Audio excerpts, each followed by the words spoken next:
सुनु मुनि कह पुराण श्रुति संता, मोह विपिन करुणारि बसंता।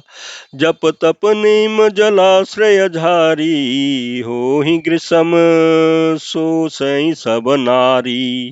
काम क्रोध मद मत्सर भेका, इनहि हरस प्रद बरसाए का।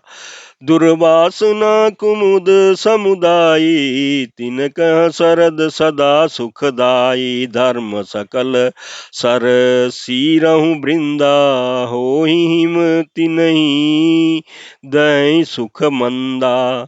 पुनि ममता जबास बहुताई, पहु पलहु नारी शिशिर ऋतु पाई।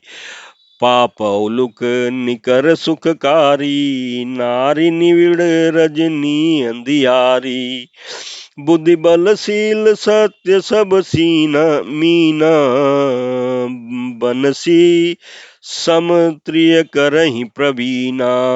अवगुण मूल सूल प्रदो प्रमदा, सब दुख खानी ताते किन्न निवारण।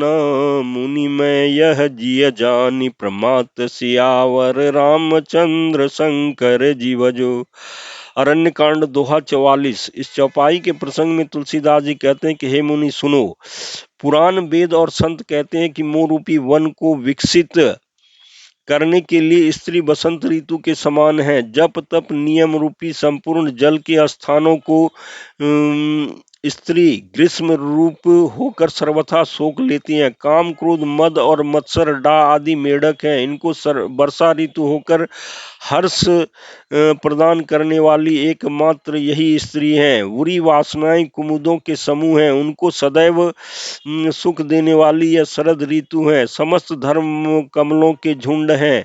यह नीच विषय जन्य सुख देने वाली स्त्री हिम ऋतु होकर उन्हें जला डालती है। फिर ममता रूपी जवास का समूह वन स्त्री रूपी शिविर ऋतु को पाकर हरा भरा हो जाता है। पाप रूपी उल्लुओं के समूह के लिए यह स्त्री सुख देने वाली घोर अंधकारमयी रात्रि है। बुद्धि बलशील और सत्य ये सब मछलियां हैं और उनको फंसाकर नष्ट करने के लिए स्त्री बंसी के समान है। चतुर पुरुष ऐसा कहते हैं, युवती स्त्री अवगुणों की मूल पीड़ा देने वाली और सब दुखों की खान है। इसलिए हे मुनि, मैंने जी में ऐसा जान करके तुमको विवाह करने से रोका था।